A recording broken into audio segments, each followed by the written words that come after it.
Hi, Rishi. Good morning, Catherine. How are you? I'm good. How are you? Sorry, I got a few minutes late. I was trying to wrap up my previous meeting. No, don't worry, don't worry. We were just wondering where you were at. Don't worry about it. Sorry about that. Do you want to turn your video on? Yes, I will. Yep. Awesome. So you have, is this going to be you? You'll have a few more folks joining in? No, it'll just be me. Just me. Okay, super. Just me. Yep.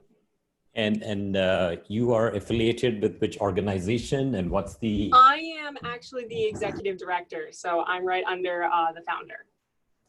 Got it. And who's the founder? Rebecca Joseph. She's the one that contacted you. Okay, excellent.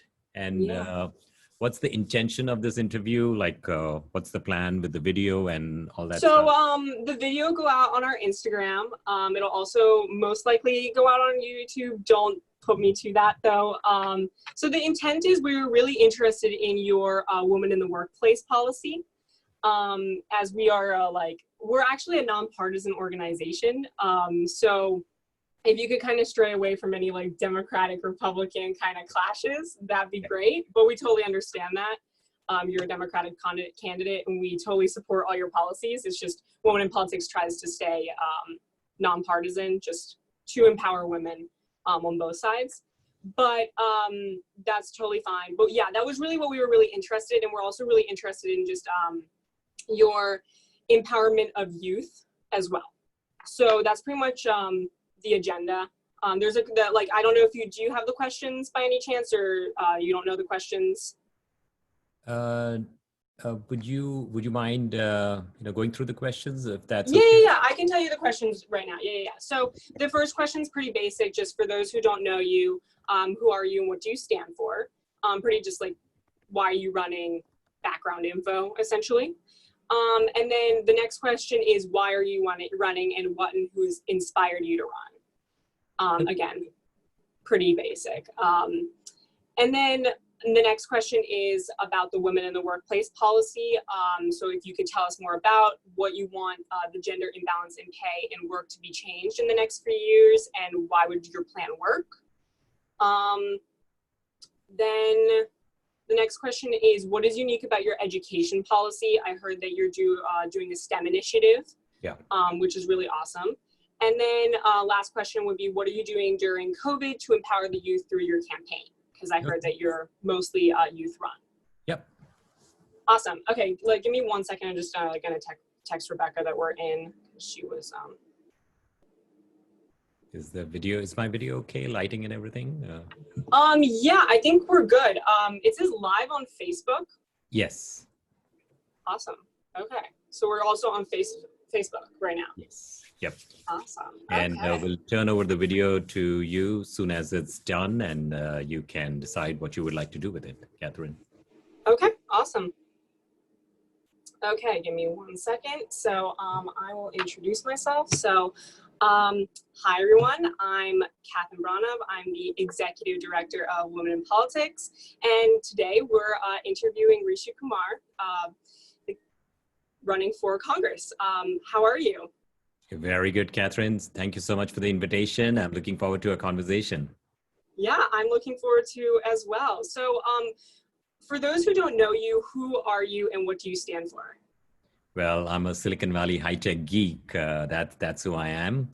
But in Silicon Valley, the geeks are the rock stars, is what the geeks think, But obviously, I've been in Silicon Valley high-tech for many decades. And this is really what defines who I am. And when you look at my stint in the world of politics, I never, ever imagined that I would be doing what I'm doing. But the simple reason why I'm doing what I'm doing is because coming from the world of tech, we have a huge insight in terms of how we address challenges, how we address and find solutions. And that has been the story that has been playing out for many years now. And it has shown me a path that I never thought existed.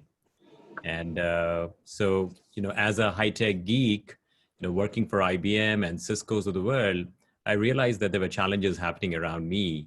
And essentially, we started working on them. And we figured out that with that unique approach, that problem-solving attitude, we were able to move the ball further. And I'll give you two quick examples. As a council member in the city of Saratoga, in my very first term, we had a big problem with rising burglaries. And we Ooh, had, wow. for 12,000 households in Saratoga, our burglaries had gone up 100% over about 4 years. And people were growing very anxious about it, and they wanted to find some solutions. And when I brought up the topic, I was told that Rishi, when you talk about burglaries, it will drop the price of real estate in Saratoga.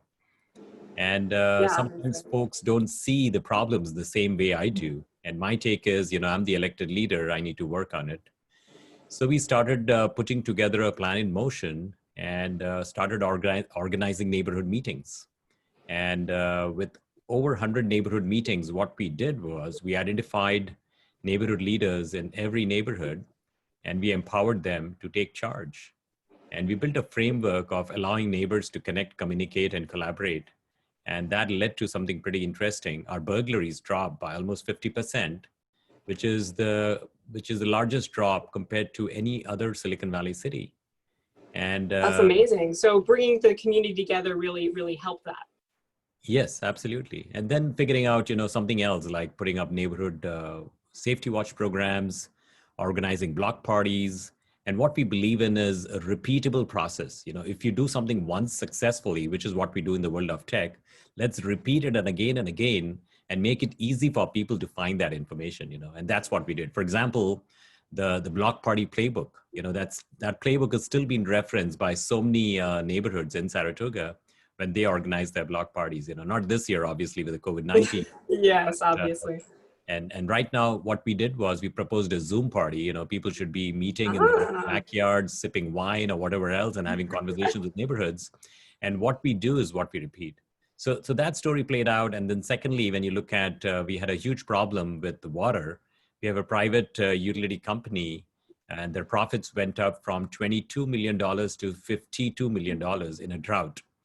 And they were basically increasing water rates. There were surcharges, and there was a huge angst that built up in the community. And the water bills were super high. In spite of conserving water, like 30, 40, 50%, the water bills had gone up.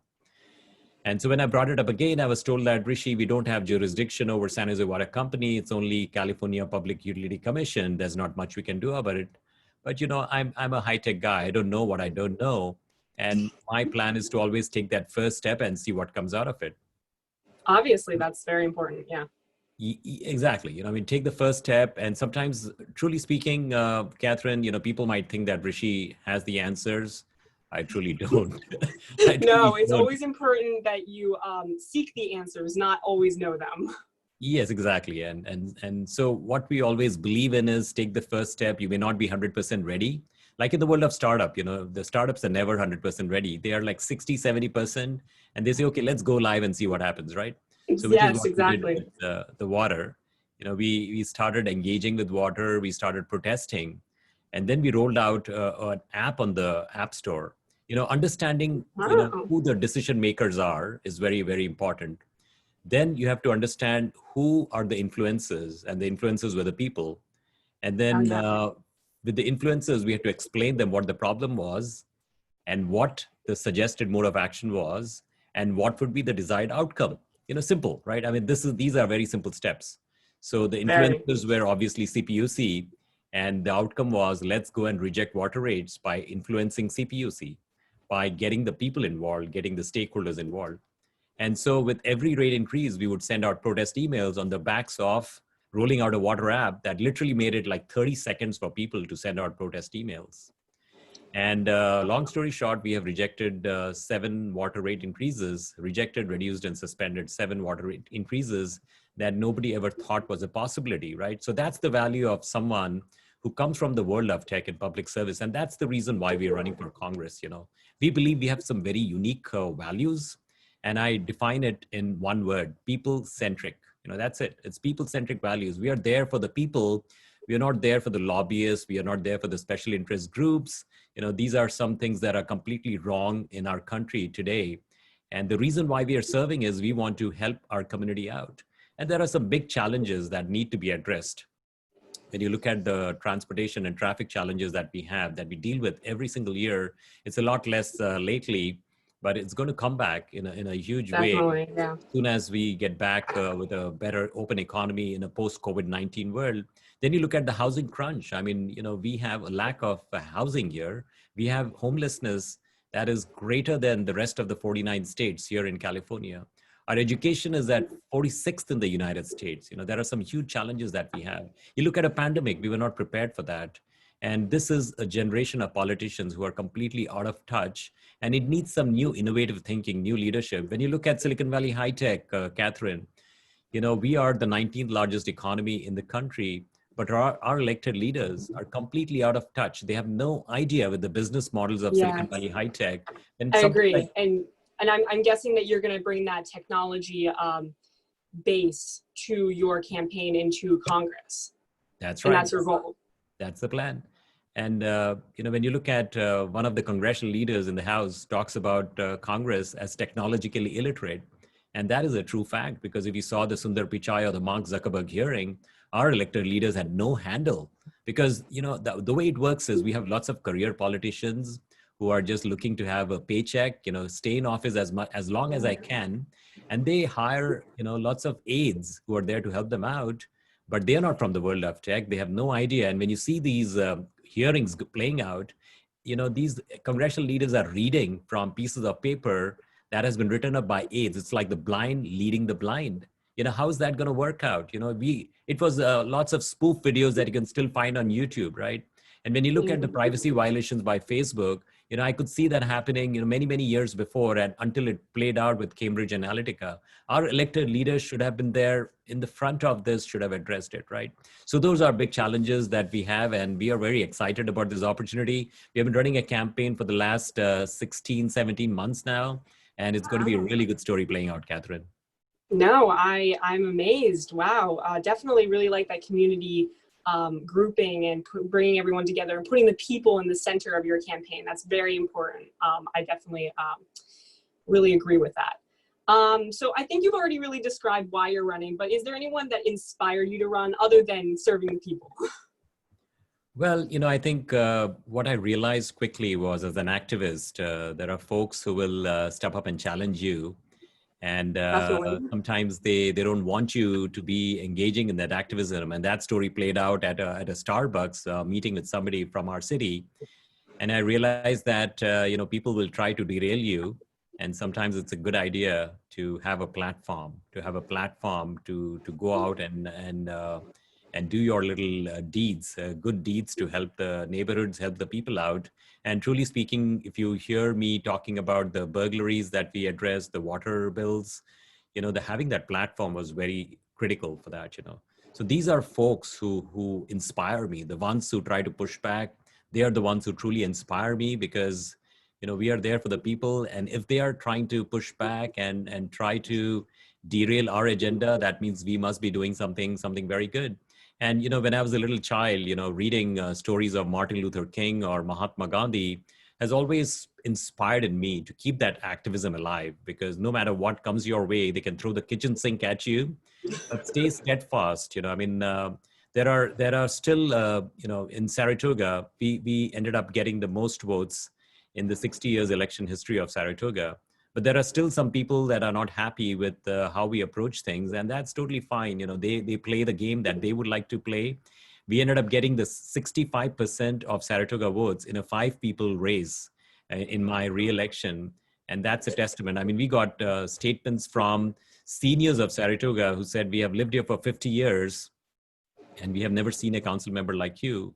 And not just one, we got quite a few of those. So that is a huge confidence boost. And we are running for these folks, who really want a difference made in the future. They can see how politics has completely shifted, gone wayward.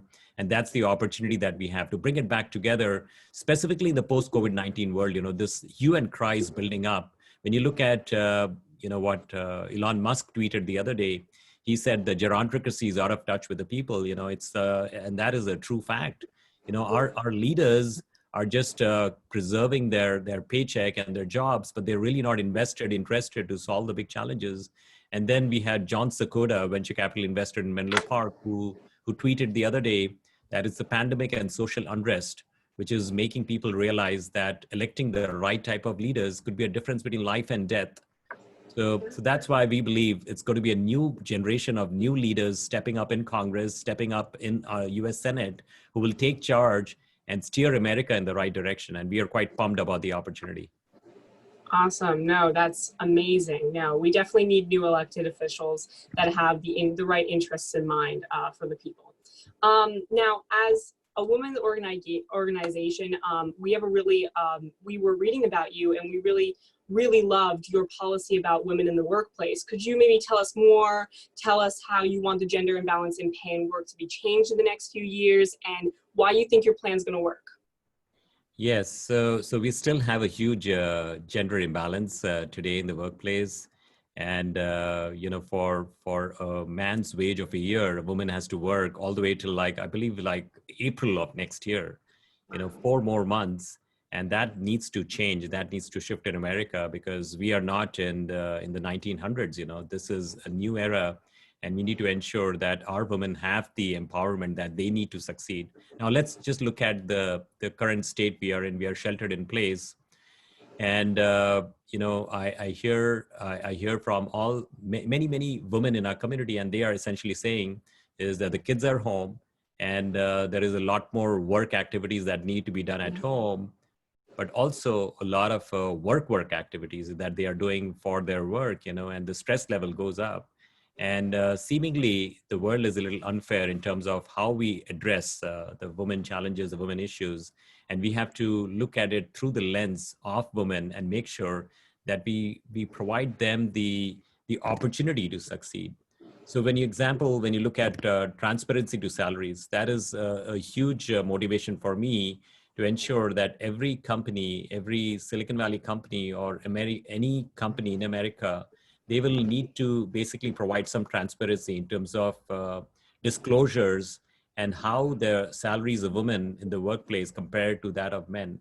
And that comparison data sheet should be available to anybody, to third-party auditors. And that should be a mandate. That should be a policy for America where we are providing these types of transparency to ensure that there is some sort of cognizance that builds into the system with the human resources, where they are very careful in terms of how salaries are being handed out specifically to women.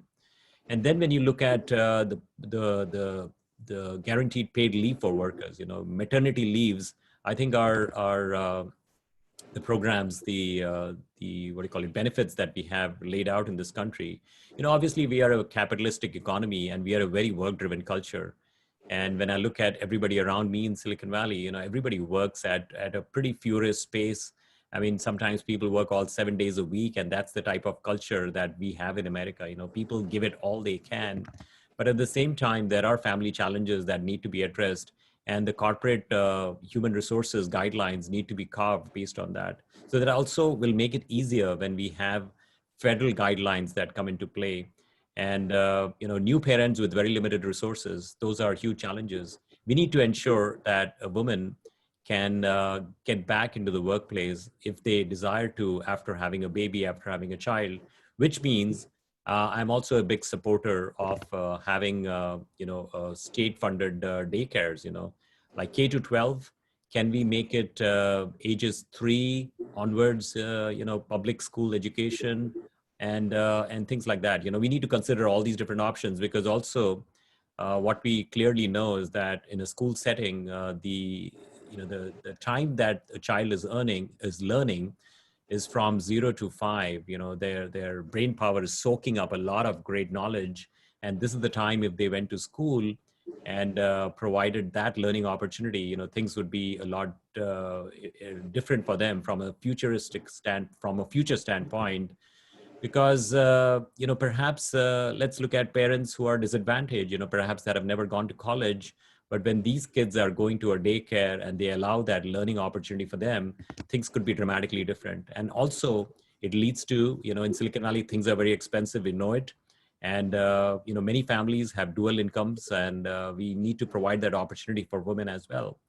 And finally, when you look at the Equal Rights Amendment that must be ratified in order to ensure that we have true equity, including gender pay parity and that is protected by law. And I think we will get there, So those are some ideas that we have in terms of what needs to happen to get that gender equity in place and make it easier for women in the workplace.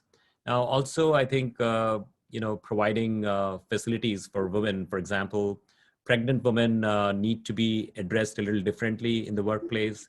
Also, like post-pregnancy for nursing, and we need to ensure that there are policies that are in place where women don't have to use a bathroom, but they have facilities that are created for them, So these are very, very important components. And obviously, working for IBM and Cisco, I have a clear insight in terms of, how things are. Obviously, some of our enterprise companies in Silicon Valley already have great policies in place, but it's only because they are a little forward thinking. They are progressive in their values and beliefs, and they want to do these types of things. But can we bring everyone else along? And sometimes we need a federal funding, to ensure that a startup can still make those choices and decisions without being overtly burdened by it. So those are some ideas we have, Catherine. That's amazing. No, we, as myself as a woman and looking at generations of women past, it's just very important to me that this be sorted. And the status quo is very traditional, and it should be, and everything is really hung on the shoulders of the woman in the household. And with COVID, I actually wrote an article about the disproportionate effect of COVID-19 on women, and it's truly astonishing how much it has affected women. That's amazing. I love that. Thank you so much for telling me more about that.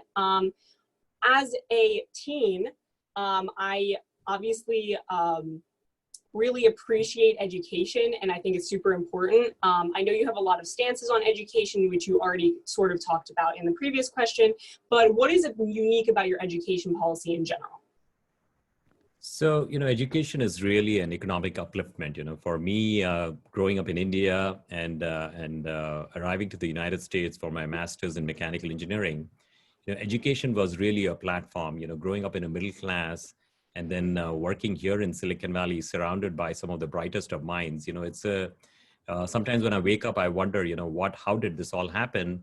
And really, the story is about education. If we are able to leverage these educational opportunities. So that's exactly what I've tried to do in my community. For many, many years, we have been running these like debate academies, and these are all free programs. We teach we call it the art of etiquette. How do you shake hands? How do you make eye contact? How do you communicate? How do you make a PowerPoint presentation? Those are things that we have been teaching to our youth, because they are the future, and we need to show them the way. Sometimes things that I learned were much later in my growing years. I wish I had these types of opportunities. Something else we have done is working with Mayor Sam Liccardo, we launched the Entrepreneurship Boot Camp for young students of Silicon Valley. And so far, we have trained over 2,000 students, middle school and high school students, in the art of entrepreneurship. What does it take for us to take a crazy idea and turn it into a business plan? And then how do you take that business plan and turn it into a product? And we taught our students how to do app programming. How do you build an app and roll it out into the app store? And these are things that we have worked on for many, many years. And in 12 different cities, including East Palo Alto, including Hayward, many parts of San Jose. And we would purposely pick up parts of San Jose that were the most disadvantaged, because many of the youth of Silicon Valley see the Silicon Valley innovation economy just go by, and they never have a chance to partake in it. And that's the empowerment opportunity we have. This is what we seek to do. And also, a couple of years back, I was appointed by the California Senate Rules Committee into the Computer Science Strategic Implementation Panel. This is the California Department of Education initiative, and we have rolled out collectively, it wasn't just me, obviously, we had a whole panel, and we have rolled out a K-12 Computer Science Strategic Implementation Panel. And what does that do? It's basically, in the year 2022, we will provide an opportunity for students of California to learn computer science programming from K-12. It's going to be part of the public school education. So, as part of my agenda, so this is what we have done, right? So what am I going to do in Congress? It's simple. education has to be a huge focus. It is definitely a focus for me. What are we going to do? Specifically, we talk about vocational education. When we have students who are graduating with a diploma from high school, and they are sometimes they're looking for jobs, they don't find these jobs because the world is getting more and more competitive. And some of them may not be able to go to a 4-year college. They go to community colleges, and then from there they find a path to a 4-year university. They might end up in a major that doesn't quite work out well for them. So we have to tie these university majors into opportunities of earning. And we have to be very transparent with respect to having these majors that line up with finding a place in the economy is very, very important. And that brings me to vocational education. So if we can provide, when you look at K to 12, we will have students who will be ready to find a job soon as they graduate, soon as they get their diploma in high school. If they want, they can work for a couple of years. And that's the future we need to create for America. We need to find this education that provides an economic opportunity to every child. Sometimes there are family challenges. They cannot go to school. They have to support their family. They have younger siblings. And so we need to create that opportunity for them. Vocational education, if you have a 2-year degree on social media, that will create an earning opportunity right away, because our youth, they live and breathe social media. I mean, they understand We it. do. And so it's the opportunity for us to create these vocational education opportunities. Thirdly, when you look at, my agenda in Congress is to take what works here in Silicon Valley and seed it in different parts of the United States. Why does West Virginia still rely upon coal mining? The sons and daughters of coal miners are looking at coal mining and the fossil fuel industry as their living. And we have to change that by creating a tech economy, an opportunity for every state in the country to build a tech innovation economy, just like we have done in Silicon Valley, and create that ecosystem for success. And how does that come about? It comes about by policy, by education, and ensuring that things that have worked here, we are able to seed that in different parts. So those are some ideas we have with education. It's going to be a huge focus for us in Congress, and we'll make a lot of different policies happen to ensure that we are creating economic empowerment to every child in the United States, no child left behind. No, that's super important. And just as a teenager myself, who's gone through the public school system and actually has gone through online schooling because of a result of the public school system, I definitely agree with what you're saying, and how important it is to empower children in the education system. Now, lastly, just to wrap up, we are in difficult times right now with COVID-19, and we're just really interested in how your campaign is run, and we heard that it's very youth run. So what are you doing during COVID to empower the youth through your campaign? So interestingly, Catherine, soon as we went into shelter in place, we started getting a lot of emails from parents. Firstly, they were saying, when is the school going to shut down? Our kids are being exposed, and my parent at home has been exposed because who knows what the child will bring back. So all that was playing out. As soon as we shut down, we started hearing about so many different issues from people who were looking for motel vouchers, or folks who are worried about the myths around coronavirus, or even challenges around food, and seniors looking for help with picking up food boxes from the senior center. And so we stopped our campaign. We had finished top 2 in the March primaries. We said, okay, let's figure out, let's go back to our people and let's dissect this, get some feedback. But we stopped it. We said, look, these are very anxious times, and we need to help the people. So we stopped our campaign, and we diverted all the campaign resources to helping out our community. And what did we do? We rolled out a program called the Neighborhood Pandemic Preparedness Team. And essentially, we identified volunteers in pretty much every neighborhood of our congressional district. And just like how we did the Neighborhood Watch program, identifying neighborhood leaders, we found neighborhood leaders in pretty much every city, and they all signed up because they wanted to be of help. And then we started reaching out to our seniors. We said, look, I know you're quarantined. And we did it in a variety of different ways. These volunteers would actually print flyers and go drop it at the doors of seniors in their community, saying that I'm there to help. Here is my phone number. And they would get called. Also, what we did was we started calling seniors. And what we discovered was this pandemic program caught fire. I mean, there were people signing up. And more importantly, They were the youth of Silicon Valley that heard about this program. They started signing up. And so today we have hundreds of youth that have signed up for our fellowship program, and they are empowered to go out and help seniors. It doesn't mean that they are going about helping them out. We are engaging the youth volunteers. So it's a synergy between the youth, our middle-aged adults, if I might call them that, and then also the seniors. You know, it's an amazing synergy that we have created with our youth calling seniors, and we actually called 86,000 seniors. And it wasn't about a campaign. The question was, do you need help with groceries? Do you need help with medication? Here is my phone number. Call me if you need help. It was And about staying safe. yeah, exactly. You know, stay home, stay safe, and we are there to help you. And now the story that played out in about 3 months, hundreds of our volunteers helped thousands of neighbors. You know, some of our youth volunteers, they started building masks. They learned how to stitch. They had sewing machines. They worked with the parents. They figured out they were making masks. And then we dropped thousands of masks to the Valley Medical Foundation, because our healthcare professionals, the first line warriors is what I call it, they were left exposed, and we had to do our bit. We also ran stimulus packages. You know, we have a podcast team.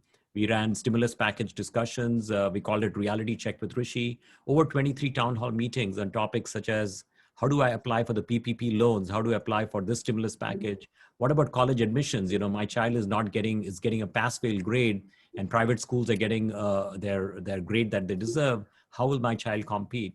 We talked about all these different topics. You know, we had healthcare professionals from Stanford University, from Valley Medical Foundation, talking about the world of coronavirus.